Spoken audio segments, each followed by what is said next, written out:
Back again, another week for the Bearded Bros Golf Show. I'm Rod. And I'm Marcus.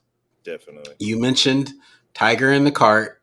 So from the Champions Tour this weekend, Great had a segue. little bit of little bit of drama with Paul Goydos. So the reason I wore this buttoned up, polo this week. This is a look that His me and signature look. Marcus both enjoy. But Paul Guidos is a pro player that honestly he was one of the first that I saw doing this.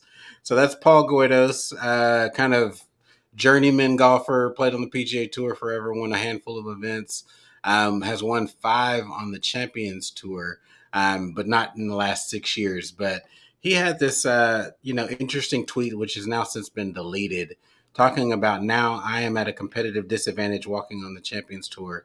If the PGA Tour had a commissioner that had an ounce of leadership skills, he would ban them. I'm fine with the ADA exceptions. It's a total clown show. And I'm going to scroll down, let this play down.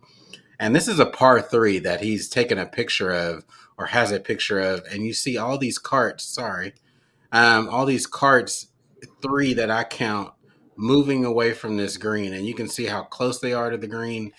It's an interesting setup. And so, yeah, PGA Tour Champions has had carts as long as I've been aware of it, but maybe there's some people that necessarily don't need it. There's still some guys out there walking it.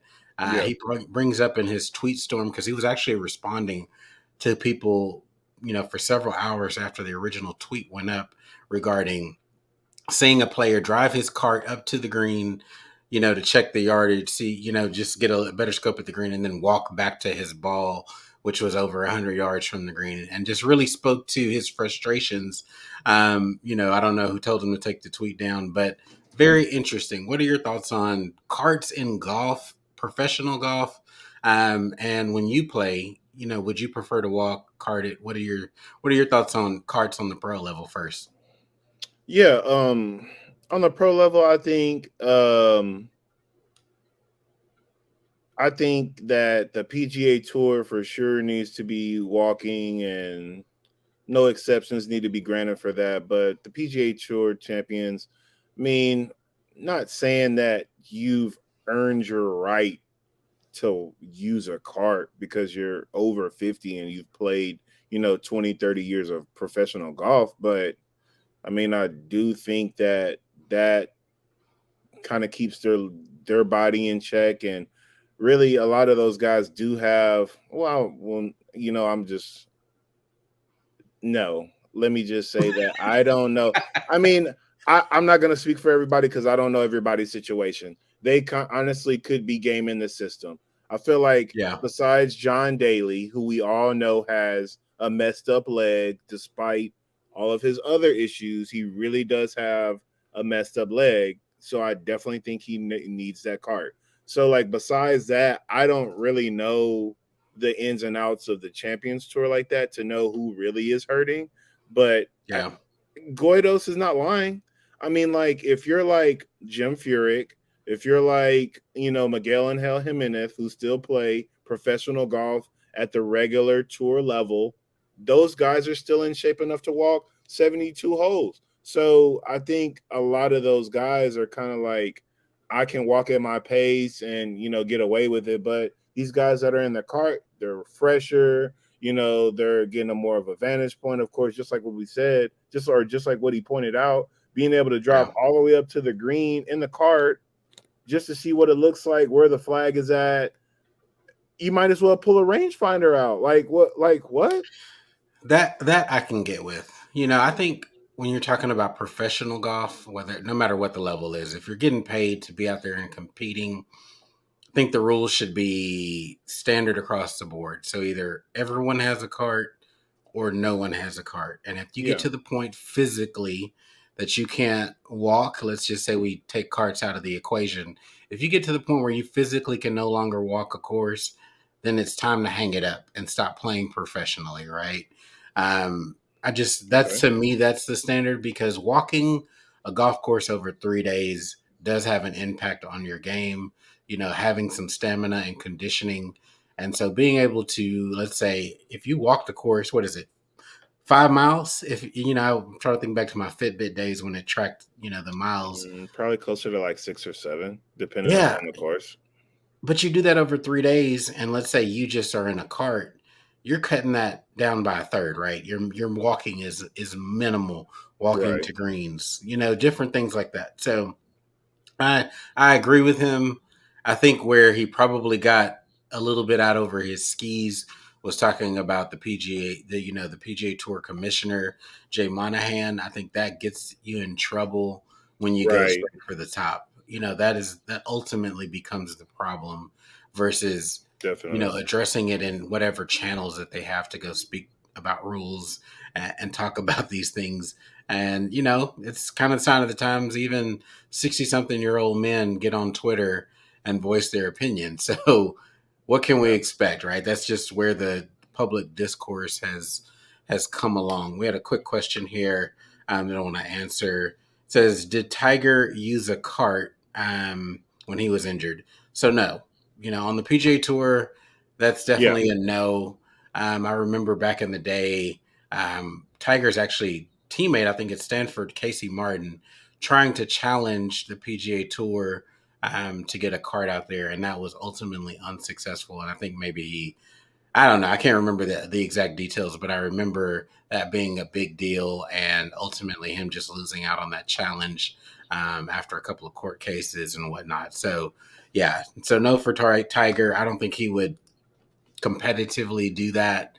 Yeah. I think again above his pride, but I do think the PGA, the Champions Tour, does need to come up with some type of solution around the Yeah. cart issue and really not figure out what the parameters are and not let guys get away with exceptions that may or may not qualify for those exceptions to be in the cart during events. Agreed. Um, anything on I want to say on the amateur level, because actually this goes beyond this. So in a couple of shoe videos that I've posted in the past, you see the comments section and people discussing, um, golfing in other countries. Walkability and stuff like that. Yeah, exactly. And I think I don't know. To me, in the U.S. versus what I see across the internationally and courses that are accessible to the public, link style courses seem to be set up more for walking. Yeah. Temperatures also being withstanding, even walking in Texas in the summer when it's 100 plus degrees, or in Houston, the humidity's, at 100, percent or whatever. I don't even know how feasible that is, even if you're walking off a green immediately to the next tee box. That seems like that can be pretty brutal. I mean, hell, the Right. PGA Tour schedule is set up around weather conditions and being temperate and Exactly. being able to be hospitable. So, what are your thoughts on kind of, let's say, all things considered, 80-degree day, walking versus karting? What is your preference? It really just depends on the course and I guess how in shape or how good I'm feeling at that moment.